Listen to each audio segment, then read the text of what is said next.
Morning, मैं हूं doctor सीमा सिंह।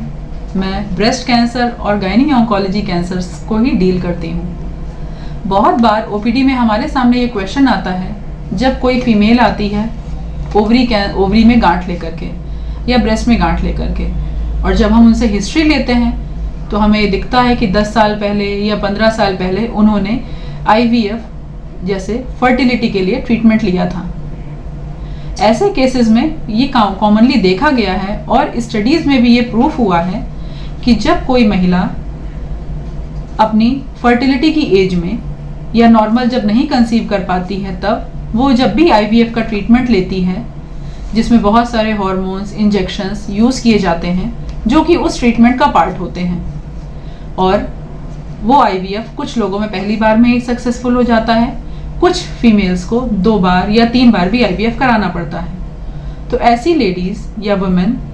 या ऐसी औरतें जिन्होंने IVF का ट्रीटमेंट लिया होता है 2 बार या 3 बार, ऐसे पेशेंट्स में आगे जाके 10 साल बाद या 15 साल बाद ओवरी कैंसर और ब्रेस्ट कैंसर होने के चांसेस काफ़ी बढ़ जाते हैं। ऐसी कई स्टडीज़ हैं जिनको आप नीचे दिए हुए लिंक पे जाके देख सकते हैं। ऐसा प्रॉपर स्टडीज़ में भी प्रूफ हो चुका है कि मल्टीपल टाइम्स जो भी लेडीज़ IVF कराती हैं उनमें आगे जाके ब्रेस्ट कैंसर, ओवरी कैंसर के चांसेस ज़्यादा होते हैं। तो इसका क्या मतलब है कि क्या IVF का ट्रीटमेंट नहीं लेना चाहिए? नहीं, ऐसा नहीं है। IVF का ट्रीटमेंट लीजिए, लेकिन IVF का ट्रीटमेंट का प्रोसेस कंप्लीट होने के बाद अपने आप को, ऐसी फीमेल्स को कैंसर स्क्रीनिंग प्रोग्राम में इनरोल कर लेना चाहिए और साल में 2 बार अपने ब्रेस्ट और ओवरी की जांच करवानी चाहिए। ये जांचें बहुत एक्सपेंसिव या महंगी नहीं होती हैं, लेकिन हाँ, इनको अपने कैंसर फिजिशियन के साथ मिलके, जो कि केवल ब्रेस्ट और गायनी ऑन्कोलॉजीज की ही प्रैक्टिस करते हों, उनके साथ मिलकर के तय करें, क्योंकि इसमें क्लिनिकल एग्जामिनेशन, जिसमें पेशेंट को थॉरोली ऑपरेटिंग सर्जन या ट्रीटिंग सर्जिकल ऑन्कोलॉजिस्ट देखता है, उसके अकॉर्डिंग ही और पेशेंट की एज और कुछ और पैरामीटर्स को ध्यान में रखते हुए 1 या 2 जांचें कराता है, जैसे अल्ट्रासाउंड एब्डोमेन, ब्रेस्ट का मैमोग्राम।